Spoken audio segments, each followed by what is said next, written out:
we have an exhibition, calligraphy exhibition in the next building. You have to go outside. And so anyone who wants to break away, wants to just take a walk and look at the exhibition, you do so. Okay, we're basically online.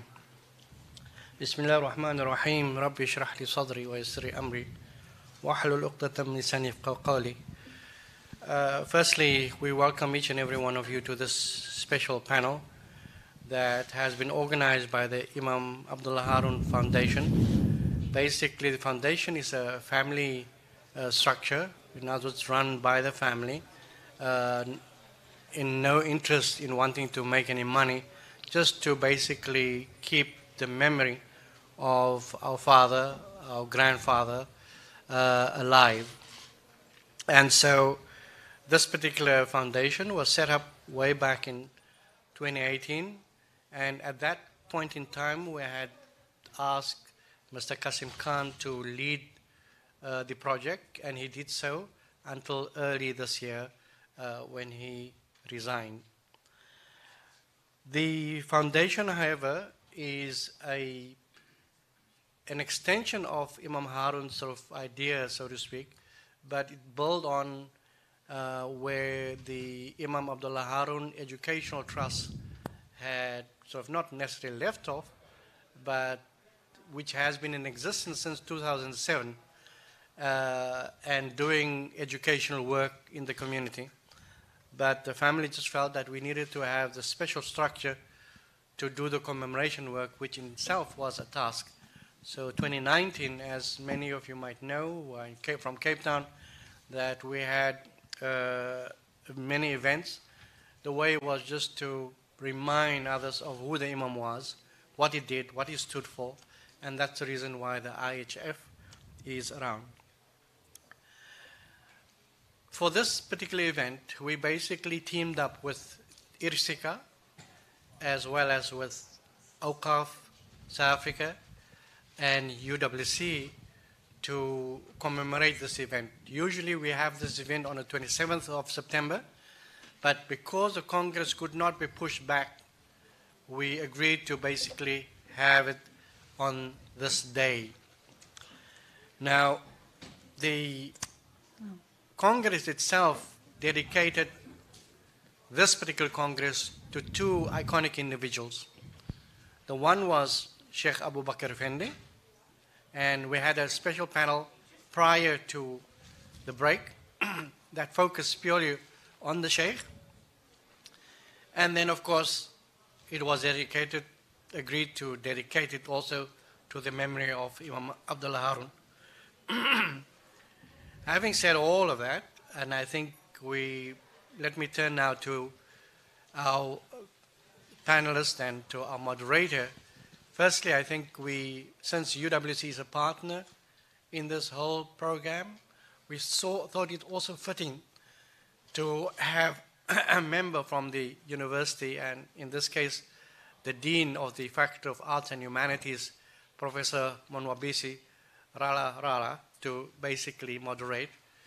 But in addition to that, just to share with you, is that the university a few years ago honored the Imam Haron posthumously with a doctorate.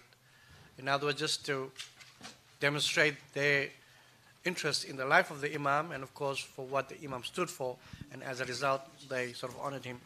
So having all of those ideas in mind and thoughts in mind, let me now hand over to Professor Monwabisi, and of course, he will sort of also introduce the panelists. Please, take you, all yours.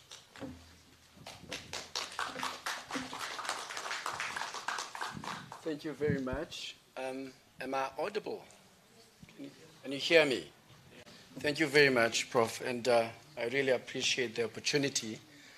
I must say, when I was approached by Prof. Mohammed Haron to partner, I mean, that discussion was also represented by our Prof. Singh, who's Director of Advancement. I was a bit reluctant, not knowing what to expect at the end of the day. But from a quick scan, I could pick up the importance and the value of a partnership like this. And I'm also keen to say perhaps we could go on this collaborative relationship and partnership for a long time to come. So on behalf of the faculty, I'm happy to make that statement.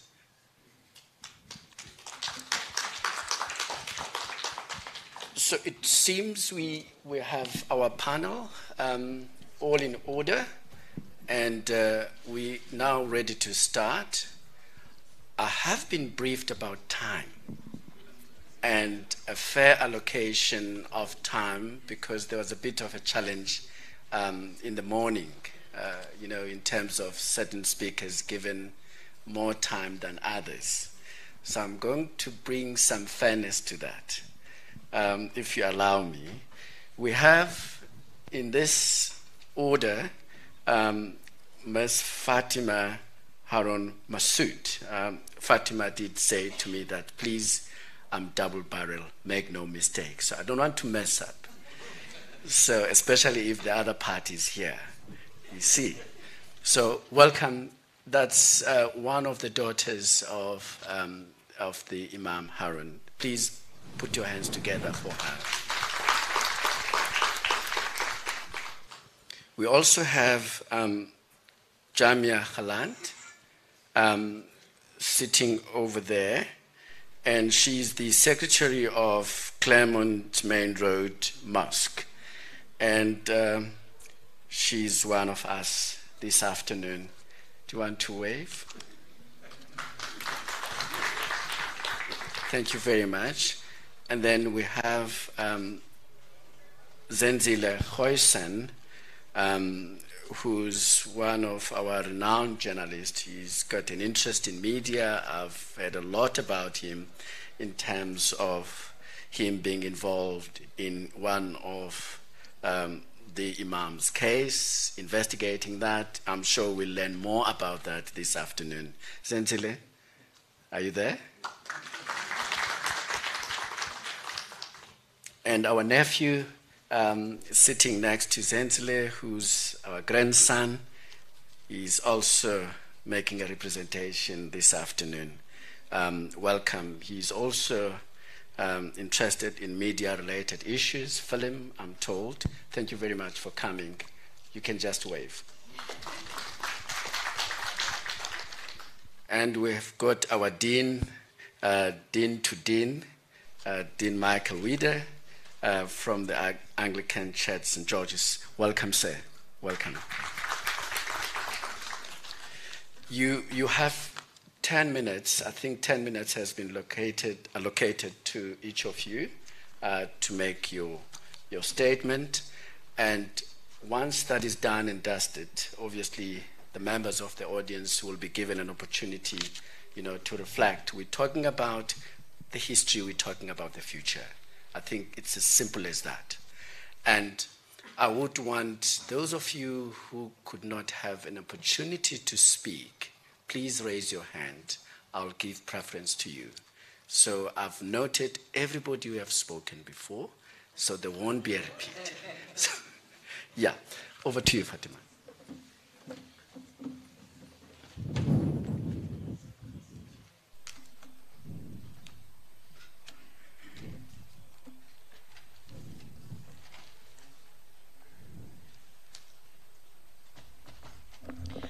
أعوذ بالله من الشيطان الرجيم بسم الله الرحمن الرحيم.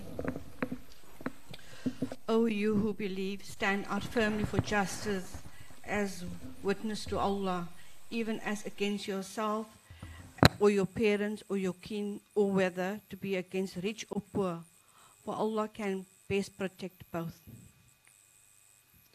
Esteemed members of the Congress and members of the panel, respected elders, imams, ladies and gentlemen, members of the public, and the commendable organizers of this prominent Congress. Assalamu alaikum wa rahmatullahi wa barakatuh. I decided to write a letter to my daddy. Why I decided to do that?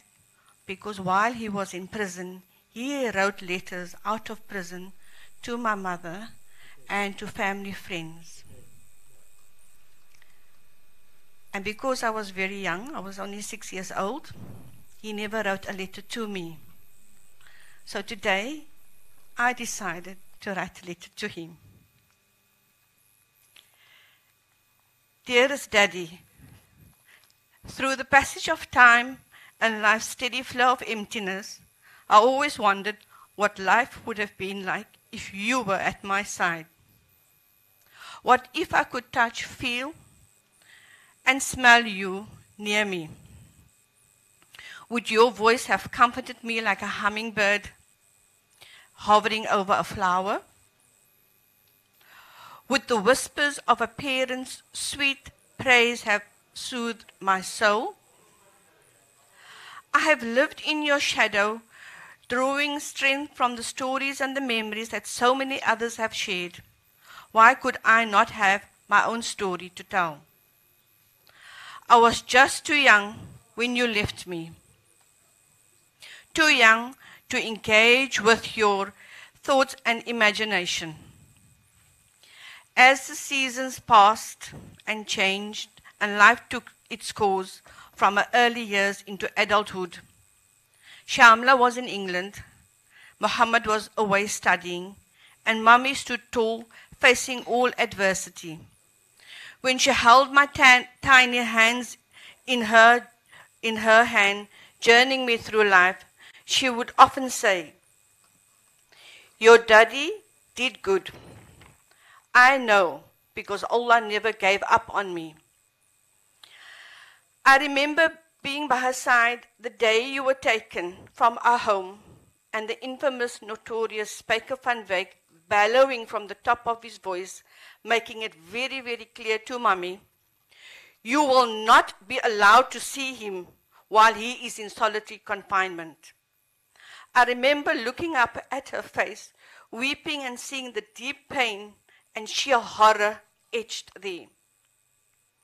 She had to start a new chapter without you, Daddy, and so did I. Through all the passing winters and summers, I watched Mummy endure the burden of loneliness and struggle to care for us as a young family while you were in detention and after your murder. Mummy had little support from the broader Muslim community or its leadership. I was inspired and in awe at her own natural creativity, watching her cutting and making a garment for chic and stylish women. She worked hard, she worked very hard. No day passed by me watching her sitting in front of a sewing machine from sunrise to sunset. And I would often ask her, "Mommy, tell me about Daddy." Her eyes would light up with a quiver in her voice. She would be brave not to shed a tear. Mommy would say, "Your daddy was gentle and kind. He was a loving father and uncle to all. And he was often humorous. He was an exemplary imam. He initiated youth, male and female classes. He organized study circles and encouraged women to participate in mosque activities." She continues saying, "You, Daddy, created discussion groups and established the Claremont Youth Association and encouraged everyone to read and published a monthly magazine and co-founded and edited a monthly newspaper called the Muslim News at the time." With sadness in her eyes, she was often not part of your journey outside of our home. That journey you traveled on your own. It has taken years for us to speak clearly about all the elements of your life. It was as late as 2006 that Muslim Views published reflections on those 3 painful and unforgettable days. Your son Muhammad finally wrote from his painful wounds. Day 1, the dreadful news: he was 13 years old when he opened the front door and saw your 2 burly white men Not caring a bone in their bodies, they coldly told Mummy that you had died as a result of having fallen down the staircase. She choked back the tears as the shock enclosed her with a profound sadness. She remained stoical for your sake and did not express her grief in front of your killers. She did not want them to give them that satisfaction. Day 2, the stark evidence. While the family secured your burial place, these men informed her the next day that your body would only be released once an autopsy has been performed. When your body was finally returned to us, Muhammad and the other close relatives were allowed to perform the ablution rituals. Daddy, you witnessed firsthand your deep bruises and the wounds on your body. He and those with him could not hold back the tears. At 13 years of age, your son witnessed directly the evidence of your brutal torture, and how could he never be the same again? Day 3, the burial. On Monday, the 29th of September, you lay in state in our home, which we would soon lose. Muhammad, I had to bid farewell to you. We kissed you on your forehead and cupped your cold face with our tiny hands. We were two babies, taking leave from you. His resentments towards our practices was a constant feature of my life. I watched him become deeply resentful, critical, and later cynical, especially after Mummy lost the house, which she had helped to contribute financially. Our family was divided and torn asunder. My path was destined and carved to serve your memory, sir. I had to take the stand so many times to face a crowd of people. The incoherence in the quiver of my voice was noticeable. Daddy, you played a functional role in bringing about social change. I drew strength from your moral purpose and how you engaged the broader community. 53 years on, the pain of your death and the memory of your martyrdom has evoked a moral responsibility. I remind myself first that the blood of martyrs are not spilled in vain. Your legacy, Daddy, continues to have an enormous impact on such a broad spectrum of people across the world. I too have learned that you love your children boundless. I have learned, sir, that you help the young and the old. Thank you. You consciously care to visit the needy. Your compassion and deep understanding for the destitute and underprivileged knew no boundaries. You, sir, were a living embodiment of Ubuntu, the philosophy that declares I am a person through other people. I have grown into the knowledge that you, Daddy, did not only live an exemplary life as a man of cloth, but you also committed yourself to the political fight against apartheid. You could never imagine how your memory had been lauded here and across the world. You have received posthumous and human rights awards. Books have been written about your life. Newspaper articles, radio and television interviews are endless. The Imam Haron Education Trust was established in honor of your name. Documentaries provide a factual report on account of your life journey. The commemorations, the dhikrs, and the khutbahs held in your honor are too endless to mention. But beyond these kind honors, it is important to keep the lessons of the past alive. Sir, I would like to inform you that the Minister of Justice and Correctional Services has approved to reopen the inquest into your death in detention as an anti-apartheid activist. Your autopsy in 1970 inquest revealed 26 bruises and wounds. In 1970, the police claimed that these bruises was because you fell down the stairs. We have now renewed energy that your files has been that your files that has been classified for over 5 decades will be reopened, and that ruling of the 1970 we would like to be overturned in the court on the 7th of November to the 18th. Daddy, I thank you for standing by your moral conviction, for your selfless principle stand, your fiery determination, standing up publicly and denouncing the apartheid state. Our beloved father, Shaheed Imam Abdullah Harun, may Allah grant you and all martyrs highest place in paradise. Amen. At your death, Daddy, we as a family were divided. Mummy had to rebuild a new life and home of her own because you and Mummy were married by Islamic rites and the system called us your illegitimate children. To Mummy, my deep sense of gratitude for standing by my side all of my life, a woman of few words. You were my hero. By your bravery, you showed me courage. By teaching, you taught me discipline. By patience, you instilled in me tolerance. Your understanding brought appreciation and love. Through all your challenges, you remain steadfast. I will always admire your quiet heroism. May Allah forgive you and may you reach a high status of Jannah. Amin. I conclude by affirming your words, Daddy, as quoted in the book, The Killing of the Imam by Barney Desai and Cardiff Mani. Enthusiasm is the vehicle of my life. Contemplation of Allah is my compassion. Faith is the source of my power. Sorrow is my friend. Knowledge is my weapon. Truth is my salvation. Worship is my habit. And love of all men is the core of my belief. Your loving daughter always, Fatima. Shukran.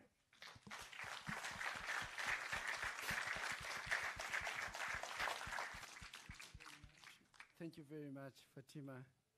Friends, colleagues, I'm sure you can tell this is not going to be an easy moderation, given the emotions and the reflections. But we will try and be economical with the time, as we've been insisting. Thank you very much. Zenzile, do you want to come forward and share your thoughts? Okay, thank you. Thank you, Professor. Thank you, Fatima. Let me just put this down here for a moment. Okay, okay. I'll just put it down. I'll come back and forth. Okay. And to keep time, I understand that we have to fear the moderator. So I will be.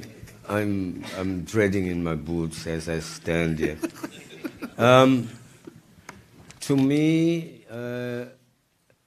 first of all, Fatima, I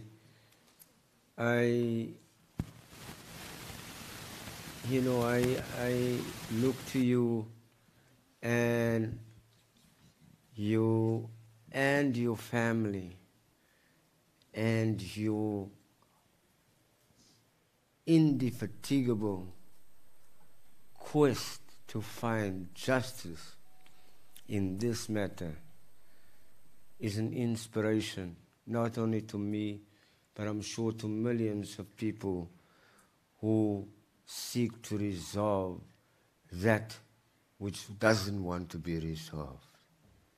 And I believe that we must ensure that this time around, the courts are not used as instruments of obfuscation, as instruments to allow those who have committed egregious acts to escape the scrutiny and the necessary sanction of history.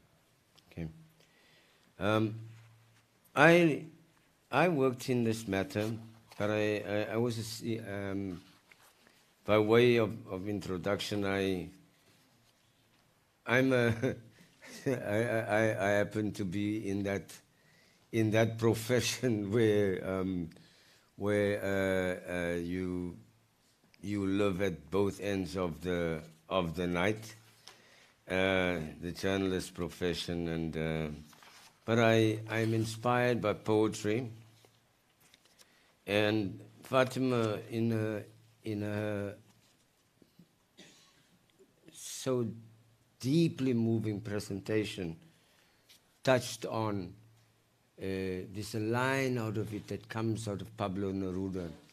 And I want to read that poem because that poem has, in a sense, captures what we're trying to do, not only in the case of Imam Haron, but also in the case of the thousands and thousands and thousands and thousands and thousands and thousands of people in this country 28 years after the dawn of a so-called democracy, who are still not afforded the basic dignity of justice. It's from Pablo Neruda's There is no clear light. There is no clear light, no clear shadow in remembering. They have grown ashy grey, a grubby sidewalk, crisscrossed by the endless feet of those who come in and out of the market. And there are other memories still looking for something to bite, like fierce, unsatisfied teeth. They gnaw us to the last bone, devouring the long silence of all that lies behind us. And everything lies behind us.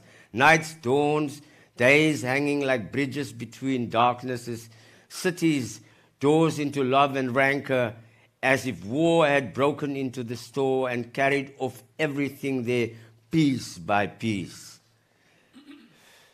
Till through broken doors, the wind blows over empty shelves and makes the eyes of oblivion dance. That's why daylight comes with slow fire, and love the whiff of far-off fog. And street by street, the city comes back without flags, trembling perhaps to live in its smoke.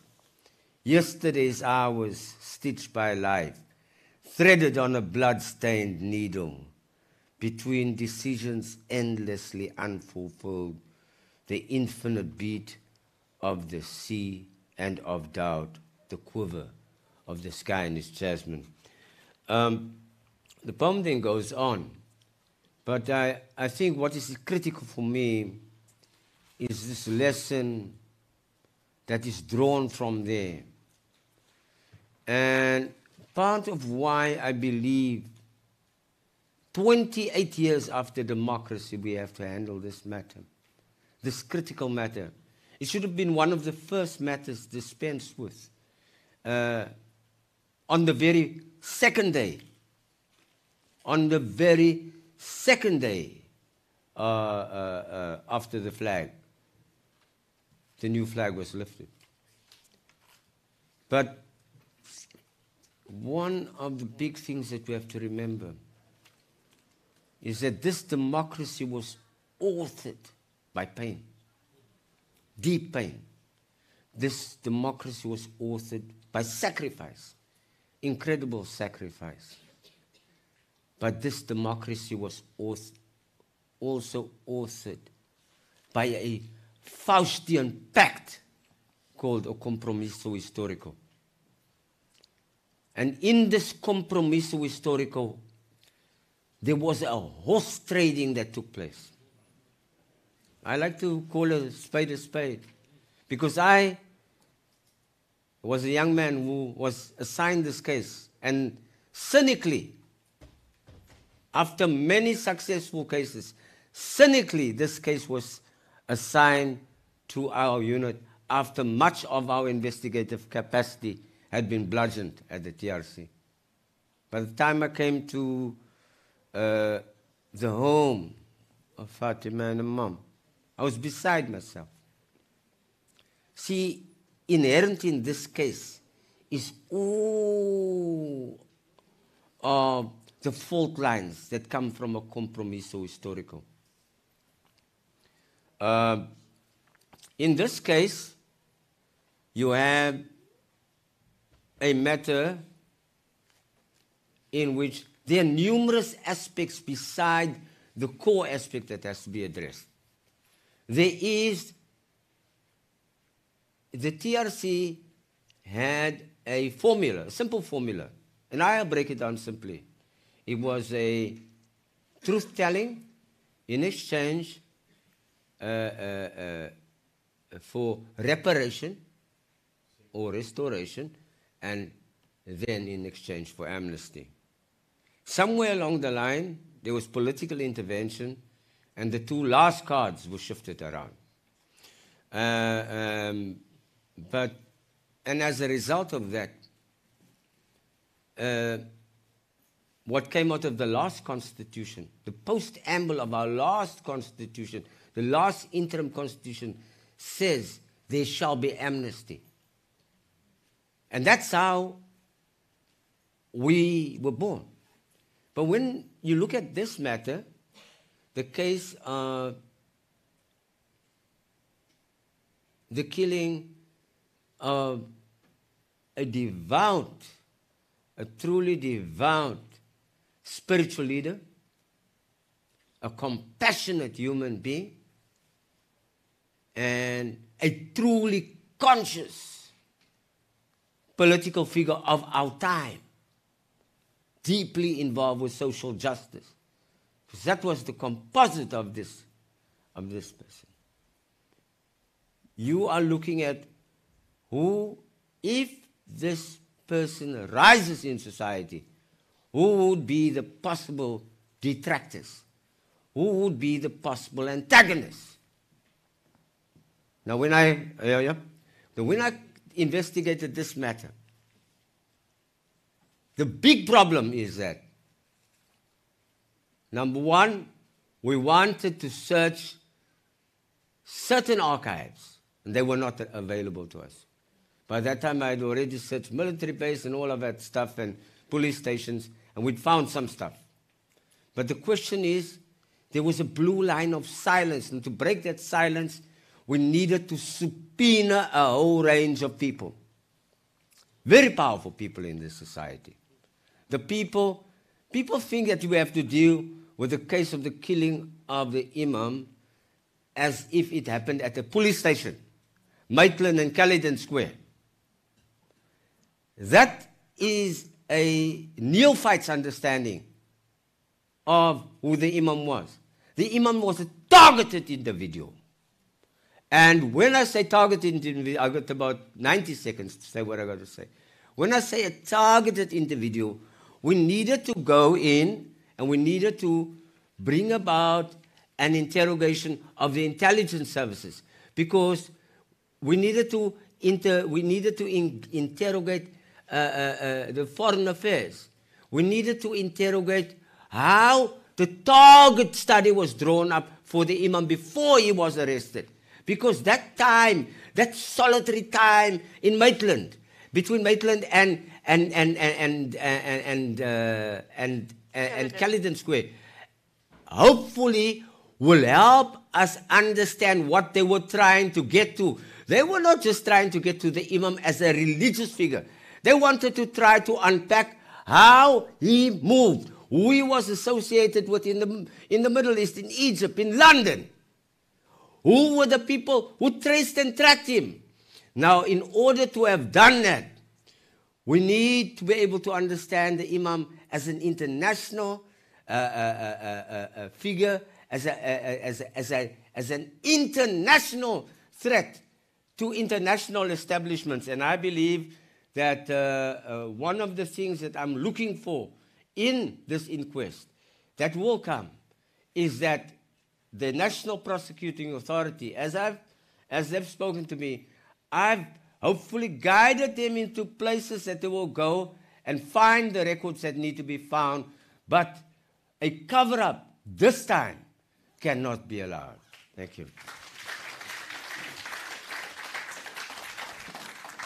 Thank you very much, Zenzile. I think the difficulty is when you give your mic to a journalist. I know 10 minutes is never sufficient. I mean, you were sort of strolling with us down memory lane in respect of the killing of the Imam. Thank you very much for sharing. I'm now handing over to Khalid Shams. Please come forward.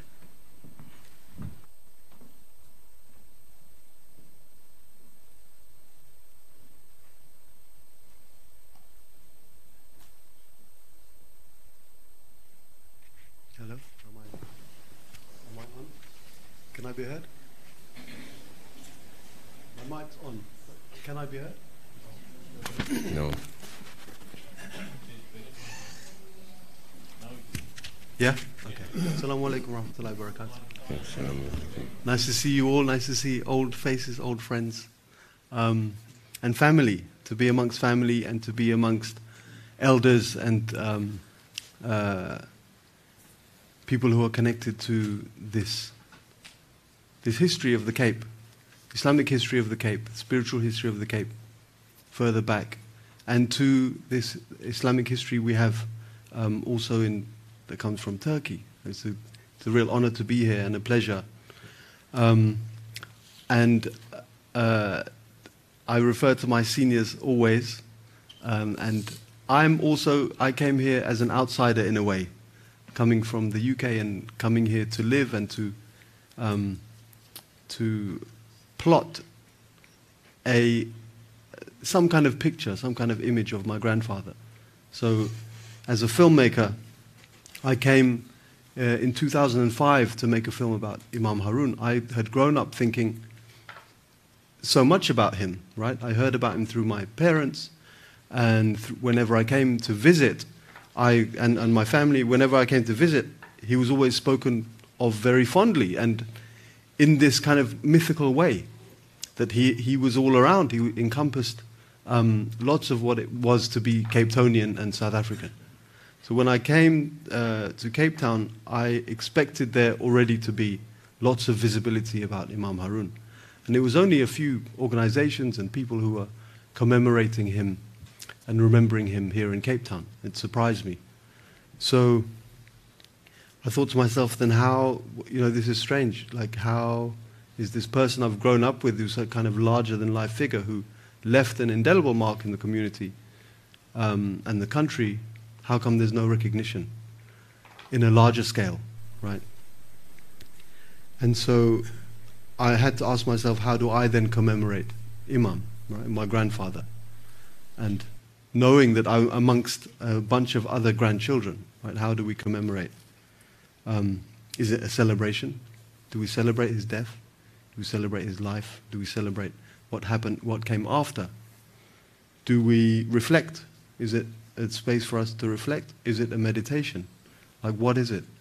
As a filmmaker, I feel like we can combine all these things in this space, right? We take the archives that exist, the photos, the words that are heard, that many people never heard before, of Imam speaking on the mimbar.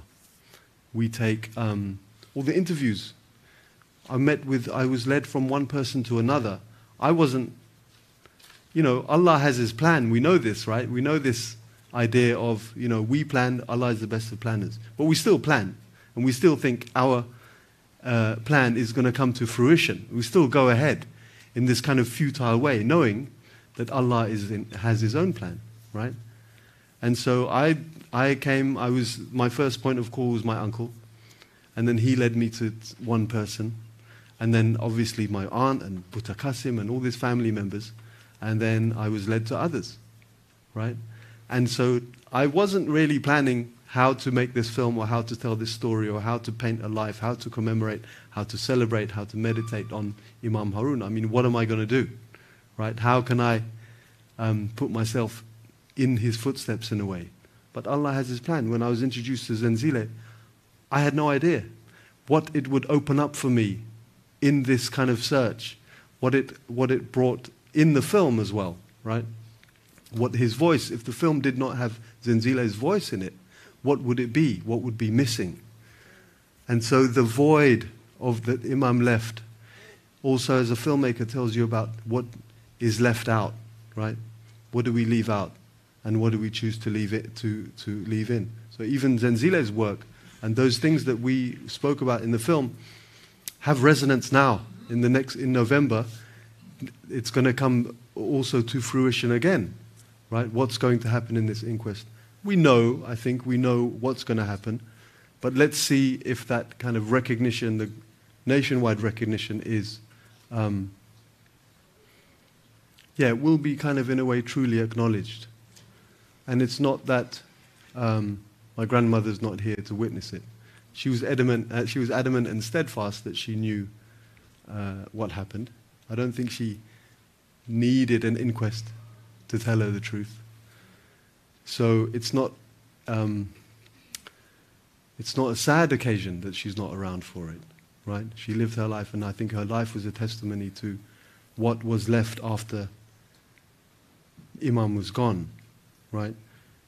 And when we plan, this idea of planning is a concept about the future. It's a future-looking project, but executed in the present, right? Imam didn't plan to stay in prison and be killed there, right? Security police didn't plan to kill him, but they had the intention to kind of to push him and to turn him, right? To break him. And I think that surprise for that was an equal surprise for them, that he was killed in that way, right? That their actions caused his death.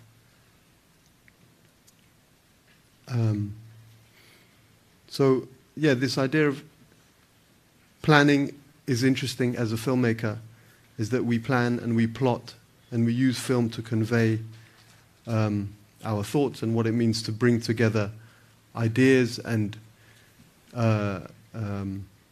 traumas within the family in order to understand something else. Yeah, the story of Imam was always told as outside of this family's perspective. There were always the specific stories of when he was picked up, the moment when he was in prison, when he heard my uncle call for him, when Omar was left, but never really what happened after that.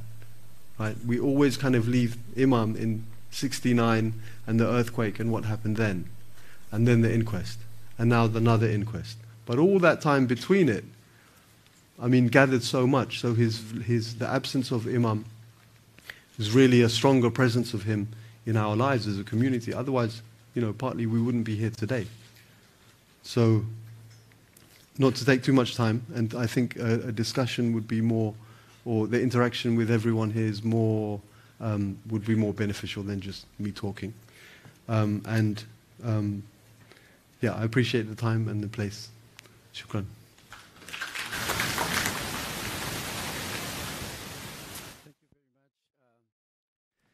I think your contribution has much more value as I'm listening to you. I see the future, especially if one thinks of a beacon of hope in terms of constructing and deconstructing the history in respect of the killing of the Imam. So thank you for that sharing. I hope the discussion will sort of rejuvenate that as we are going quite soon. And now we are on Jaamia Galant, who's our next panelist to share some thoughts. Jaamia.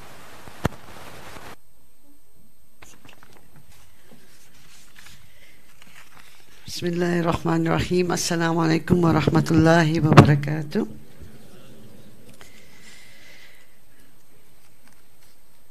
I'm the same age as Fatima.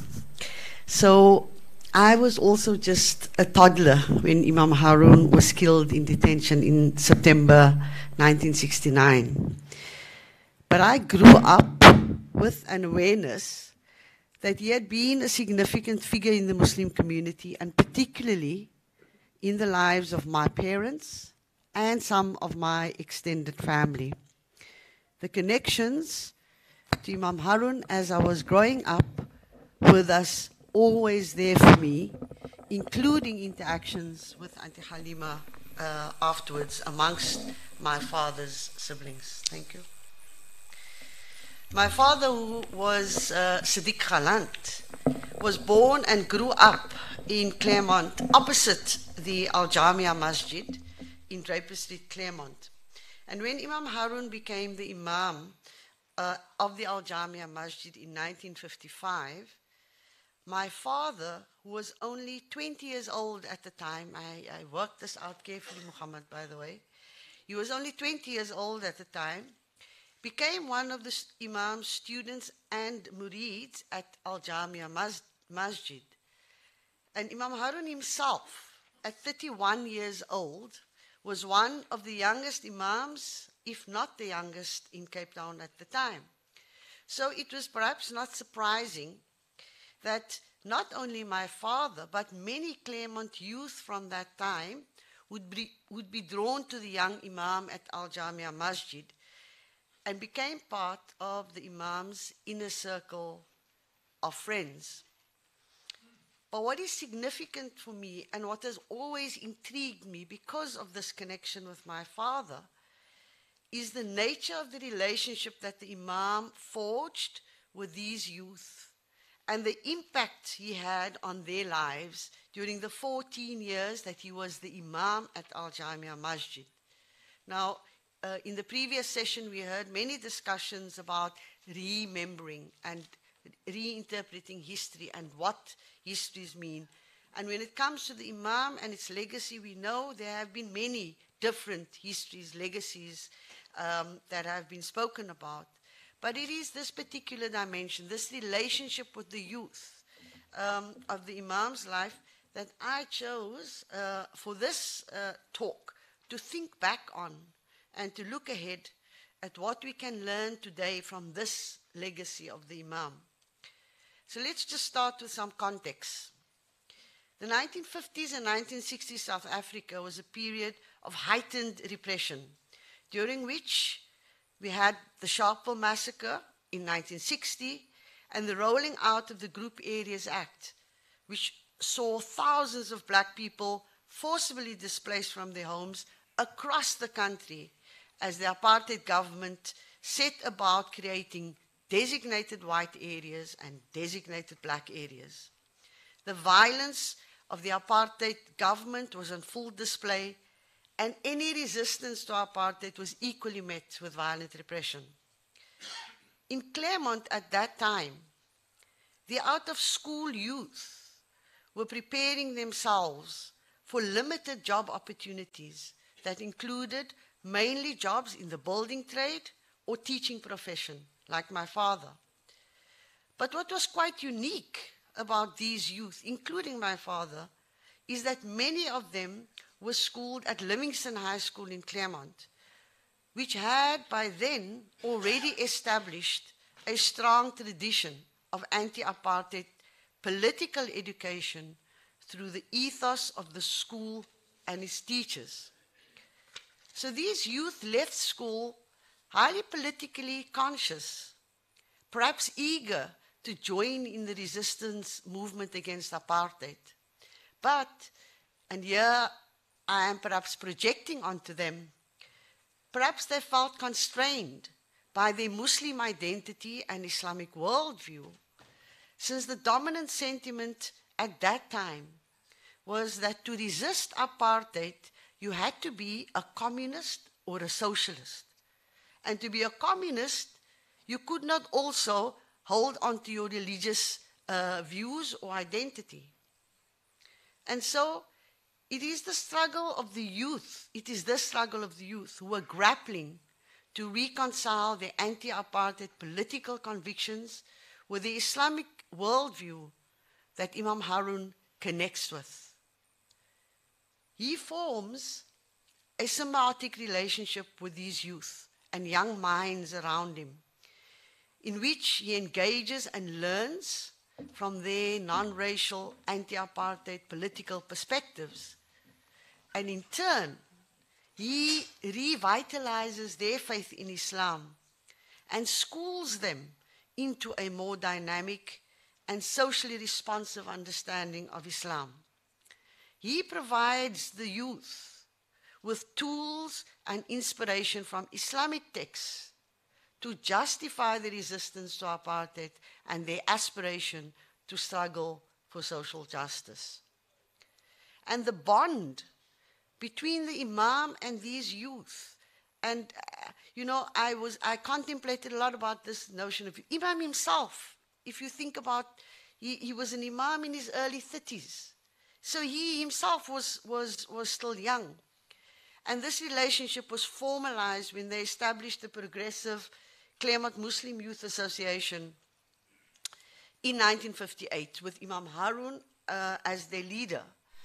And the CMYA, as Fatima mentioned earlier, went on to publish a monthly bulletin called the Islamic Mirror in 1959. And this publication made visible a more comprehensive and socially responsive understanding of Islam, and was particularly critical of the discriminatory policies of the apartheid system. So in reflecting on lessons that we can learn from this dimension of the Imam's life, I want to suggest that the impact of Imam Haron on the youth of Claremont went far beyond just shaping the Islamic political consciousness. In his relationship with the youth, the Imam took a holistic view of their growth and development, while at the same time recognizing the profound manner in which young people can provide fresh perspectives and open your eyes to the signs of the times. Imam Haron empowered and gave youth a voice and platform that was rare for that time. In 1956, just 1 year after his appointment as Imam, he introduced the novel idea of encouraging young students in his congregation to deliver short post-Tarawih lectures. This was an insightful way of providing the youth with an opportunity of feeling like a valued part of the congregation and providing them with the useful opportunity to hone important skills such as research on Islam and developing confidence for public speaking. He also brought in young muaddins, which at that time was always reserved as the domain of the elders of the masjid. So he created these discussion groups and the classes for men and women, as Fatima also referred to. And all of these innovations, if you look at that history and the way that the ethos developed at the mosque under Imam Haron, were rare interventions for that time, but they served as an inspirational model of leadership for the youth.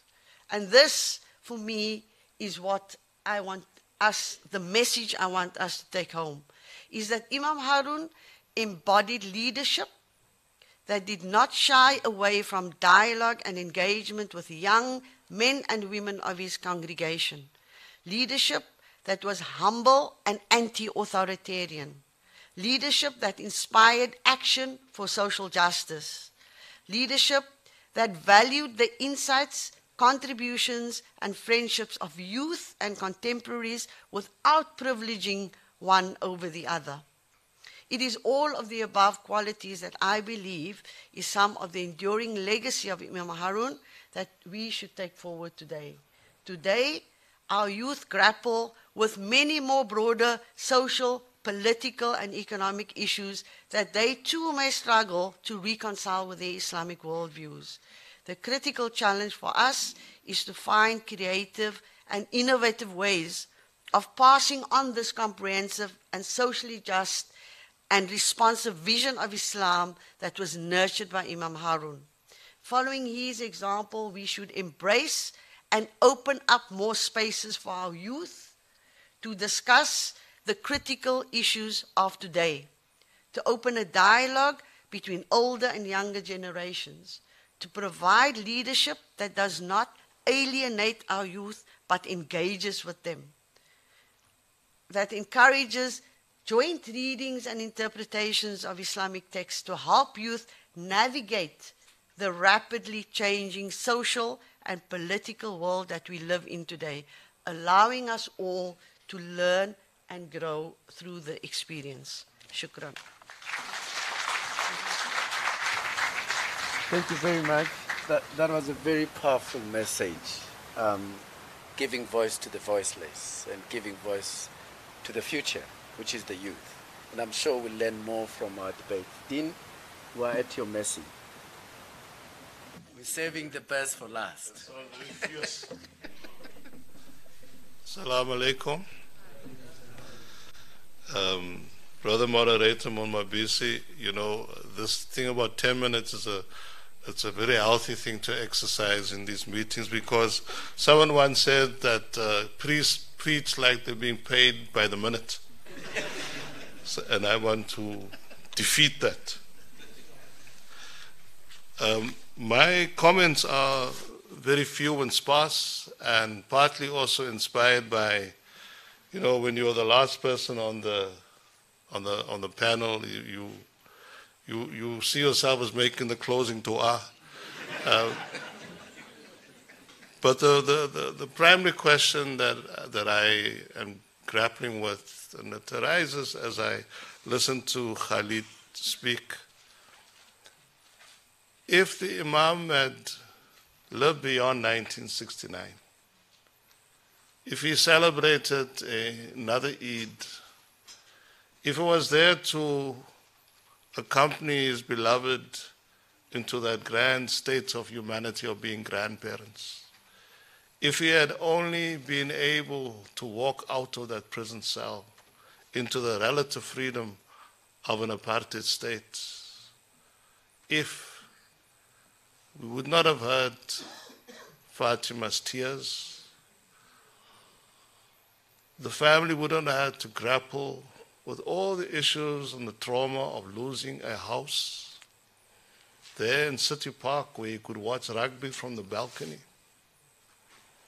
So all these tangible losses are not flights of the imagination, but must be weighed on the scale of what was had and what was taken and what was plundered and what was aborted from.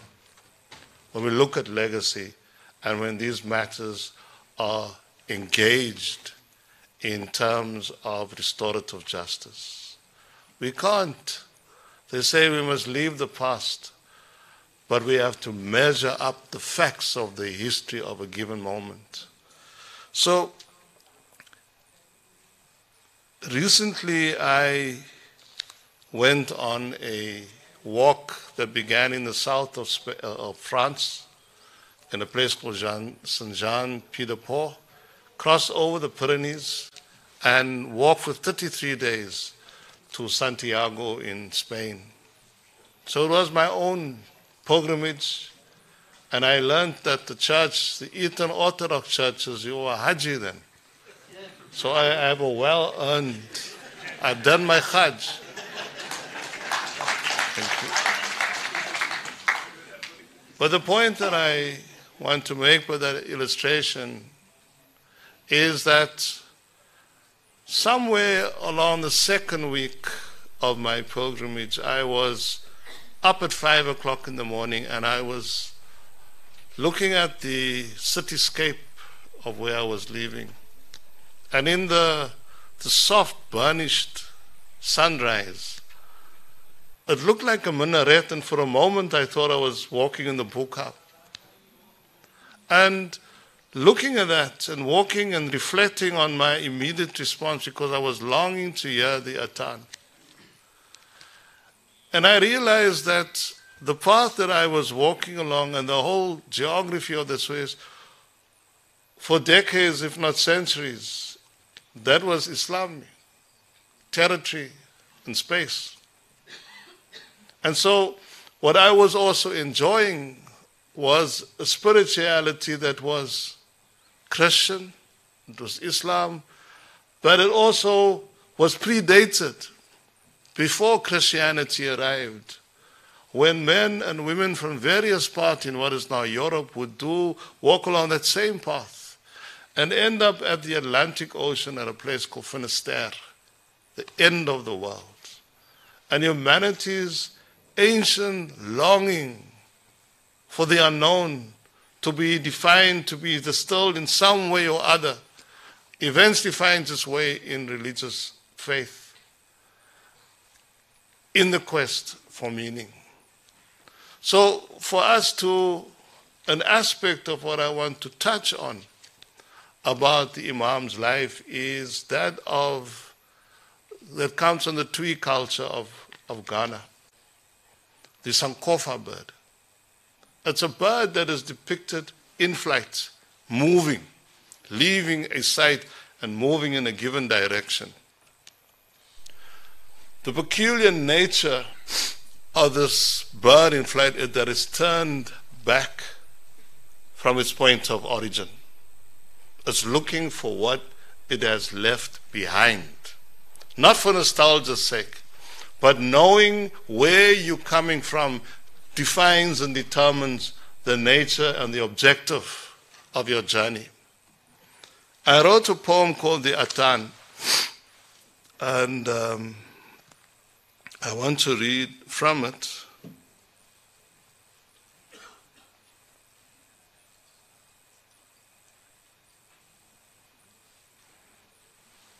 Sorry about that, but that is what happens when... Anyway. But it's a reflection on my part about the Atan is heard on the slave ship, bringing us from Goa, from the archipelago that's now Indonesia, Malaysia, and so forth. It's a shredded sigh, an assertion of hope. When we are being carried away from places where our graves would no longer be found. And it's a sound that is heard at this point of our geography and of our continent, where the sound of tolling bells reminded us that we were not free. So on the one hand, it's the bells of churches, and on the one other hand, it is the bells of slavery. And the call to prayer is sounded forth from that. And it is that fact of imagination that the Imam imbibes and brings into the intellectual rigor that he applies to the way that he wants to live life. And so when I look at the legacy of the Imam, I don't just see someone with affairs. I see an African who is trying to make sense of the jihad that his birth has brought him into. And when he makes the decision as a devout Muslim, it is a one who is a lover of humanity. And he applies the gifts of the intellect that he gets at Livington and all other places that informs and nurtures and feeds his intellect, infused with a spirit that makes him make his salah each day. And it's that I look to, because the freedom that he fights for is not for Muslims only. It's for all of us. So when Bernie Rankmore hears about his death, and I wonder if they ever met, but they meet within the commitment to the integrity of those who are called to pursue justice. And Father Bernie Rankmore, as an Anglican priest, goes and fasts on Signal Hill. What does our Creator bring to bear to him? What sustains him in the Kramat when he is praying and when he is fasting as a Christian believer in Jesus Christ? What is happening at that moment? And it is influenced, perhaps by a man you'd never met, but who had heard about through the consequences of mortality, of death. And so it is those realities, beloved, in terms of the Sankofa example from our country and from our continent, the example that we've heard about the way he lived his life, expressed his spirituality, not in a restrictive way, but an inclusive way for all to benefit. That is perhaps one of the more rigorous identities and legacies that we ought to be pursuing as we further engage and interrogate the gift of his life and the nature of his martyrdom as it flourishes in this moment. Thank you.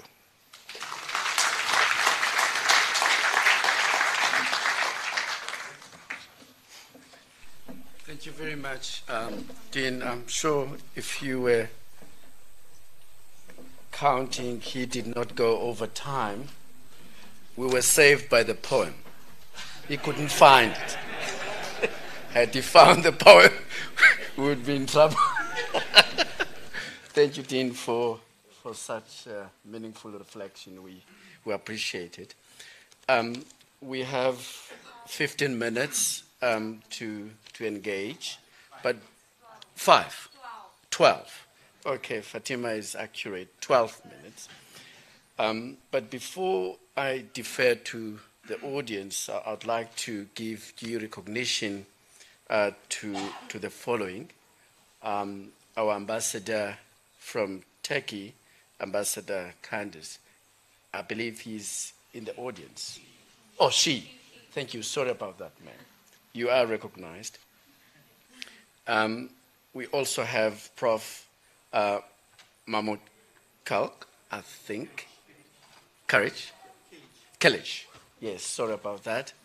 I believe, Professor, you are in the audience. Not here.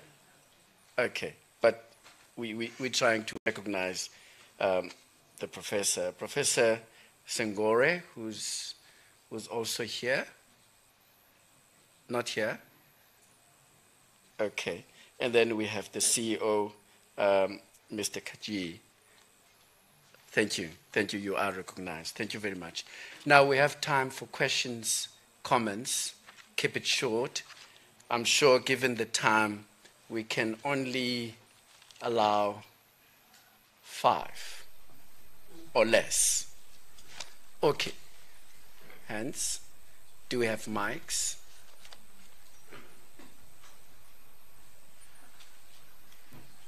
Comments, questions, compliments, maybe.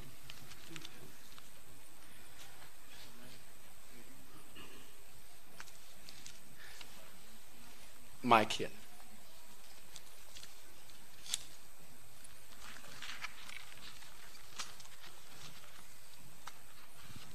Thank you. I just wanted to perhaps comment on what Khalid had to say. Way back in 2005, or was it 2006, there was a play, don't know whether to call it in commemoration or in, I would say yes, you know, just as a remembrance of the late Imam Haron, Rahmatullah alayhi, that at the first Islamic Civilisation Congress that was held at the University of Johannesburg, a play was staged, and you were one of the actors there. Do you remember? Yeah? And so this enacted Imam Haron's life in Langa, and also his struggles and the maneuverings of the police and so forth. So I thought I'd just mention that, because that was, I think, an important play that was produced at the time. It was never restaged, but inshallah we'd like to do that once again sometime. Thank you very much. Hands over there.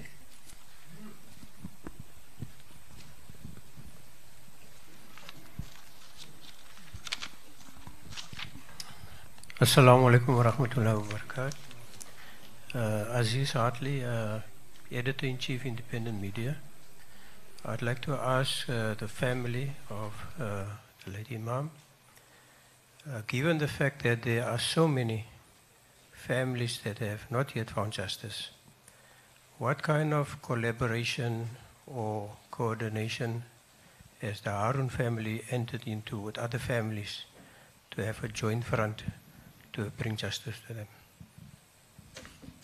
Thanks, sir. I believe you're picking that up, Fatima. Yes. Maybe not now. Any other questions from the audience? Yes? Sorry, this question. Dr. Ikram Ali from UCT. By now everybody knows my name. Yeah. So, Khalid, you were talking about the movie, right? Or documentary. Has it been made? Is it in the process of being making? Will it be available? To what extent internationally? I think it's important, if we were to share the legacy of this wonderful historian and martyrdom, I think it's important that it be exposed maximum, so that we all can appreciate those who are not here as well. Thank you. I believe that's for Ali. Yes. Assalamu alaikum. Assalamu alaikum. Hello. Oh, yeah. sorry. Yes. I mean, the light is no problem. I'm Cindy Lengubane. I'm a professor at UNISA. I was actually touched by your tears, my sister. And there's something you mentioned that makes me want to say this. When you said that you didn't receive much support from the Muslim community at that time. And besides the religious thing of saying, your father is in a better place, not the way that people will say it, but as believers, we believe that he's a martyr and, you know, it's an automatic entrance, alhamdulillah. But to address your tears, I think we need to think back to the situation that was happening at that time, that if people were to get close to your family, they would also be victimized. I just want to make that contribution to say, I know your pain and I felt it when you said most people did not support you, didn't come close to you. But you should think, maybe because you were younger, that the problem was that they would also be equally victimized.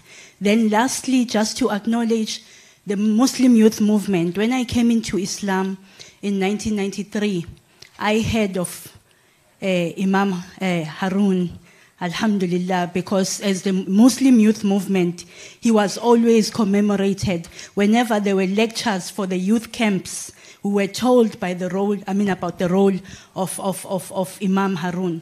So do not ever think that some people did not know what had happened. But I think because of the political situation, people had to keep it underground. Shukran. Thank you. Thank you very much.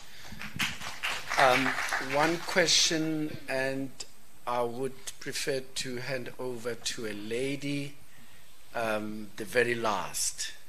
Unfortunately, I'm in charge. Okay, my apologies, sir. Thank you very much. My name is Dean of Humanities, and I represent the National Association of Democratic Lawyers, NADAL. I think it resonated throughout many of the speakers, the fact that Imam Haron embodied what it was to be a person of faith who was non-parochial in his approach. In his approach, in his living his faith, it went beyond the mere rituals of his faith, but towards what believers are called to do and to be in society, and to live in a manner and act in a manner which would lead to a better future for many. Now, I'm interested, when Fatima says she didn't receive a lot of support from the Muslim community, or the family didn't. I recently read a book called Ravonia's Children, which spoke about a group of people who were also mainly Jewish, who had been involved in struggles, and also didn't receive much support from the Jewish community, another community of faith. I want to make a comment and say that if we were to live the legacy of the Imam, I think one important thing could be, and for the foundation to think about and consider, is what the role of our various faith communities are playing in the current context of our country. Because while in large measure the struggles have been fought in the fight against apartheid, there are new struggles today. Most of our people are still not enjoying the fruits of liberation. And there are new enemies, such as corruption and so on. And then the question is, if we were to take a legacy of somebody like Imam Haron seriously, what are we doing to collaborate as communities of faith to ensure that that legacy continues, to ensure that the struggle continues, and to ensure that we actually achieve what I'm sure the Imam lived and died for? Thank you very much. Thank you. Important questions. I need someone from a youth movement. You could tell, the meaningful contribution that he had on the youth. So anyone from the youth movement? Okay, I'm noting you, fortunately, ladies. Over to you.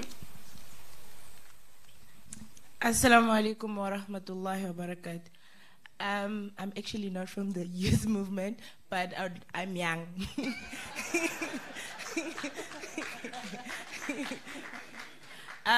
So basically mine is a little comment.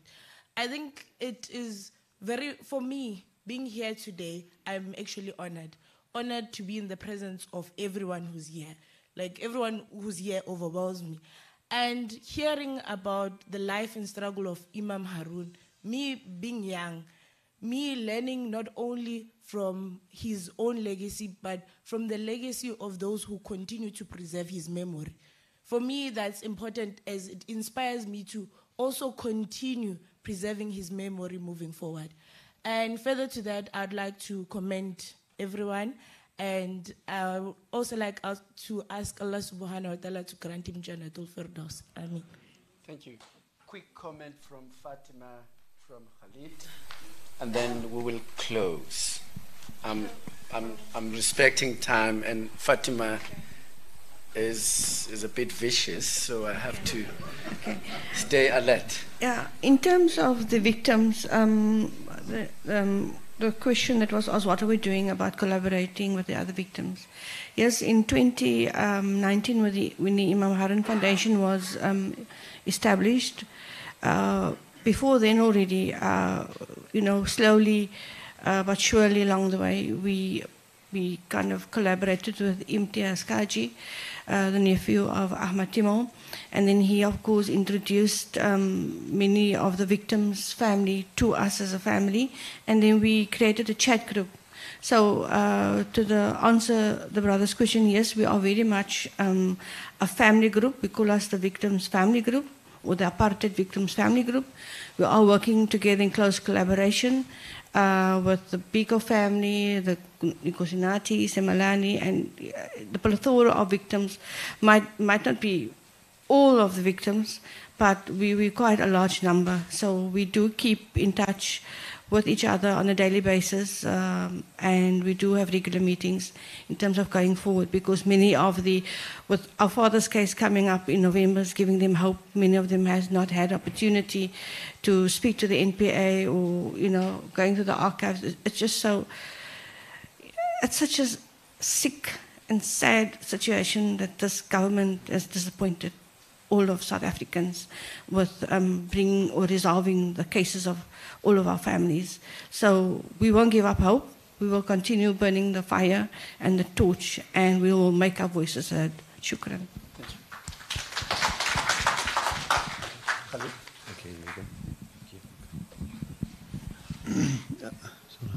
Also, the Kalata, Lucanio Kalata and the Kalata family, credit for families from there we're working with.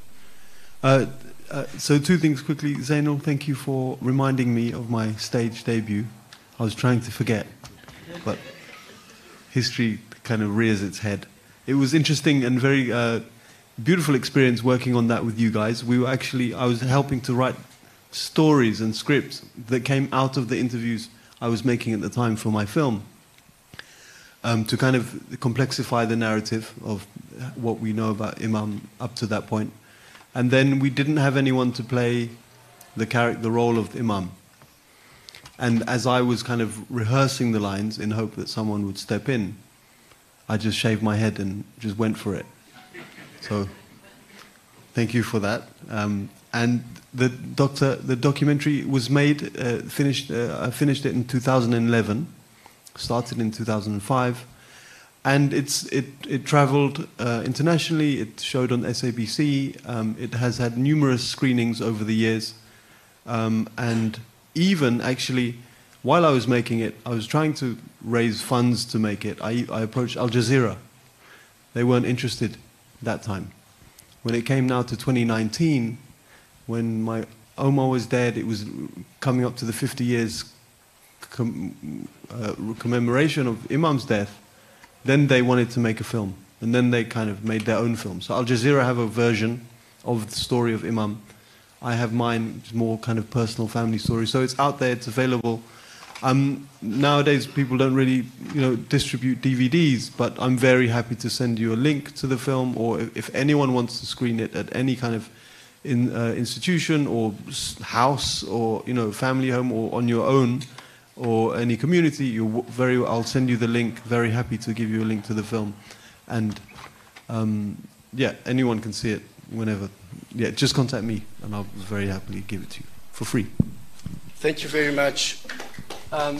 Colleagues, friends, ladies and gentlemen, on my clock the time is 15:30, and according to the program we're supposed to end at 15:30. Now we are ending. Thank you very much. Thank you very much. Thank you very much to Professor Monwabisi. However, we just have a list of gifts to give to our panelists, and so we're going to use this opportunity just in 1 minute just to do that. So we have Ms. Jaamia Galant. So my sister, yeah, where's Ibrahim Muhammad, the chairperson of, please, sorry. I just wanted to also introduce you to the chairperson of the Imam Haron Abdullah Trust, Imam Haron Trust, because they have been running the trust for quite a number of years, and I think it is only right also just to ask our brother Ibrahim just to do the honors and hand over the gifts. Sorry, Ibrahim. Sorry. Okay, Jaamia, please. Yeah, quickly. Father Michael. Zenzile. Just check it, Zenzile. No, Father Michael, sorry. Father Michael and Zenzile. Yeah. No, this is Father Michael. Yes. We'll give you the wrong one. I have your shoes stuck. Okay. Thank you. Of course, moderator seems to have. Moderator disappeared. You're not supposed to be there. Your special package. Huh? Sorry, this is for you. Thank you very much. Okay, I think we thank you for this, and I think we just want to give the ambassador, please, a gift from the family. Ambassador, no, Kanda. Okay. Thank you. Yeah, you have it? Yeah. Okay. Ibrahim? Okay, you can do that also. Okay. Sorry for just taking up this, because sometimes one just has to acknowledge the contributions of individuals from the family. Much, thank you. Okay, we thank you for that. Thank you, panelists, and let's get to the next. The next set of is by Mr. Raghib. Sorry.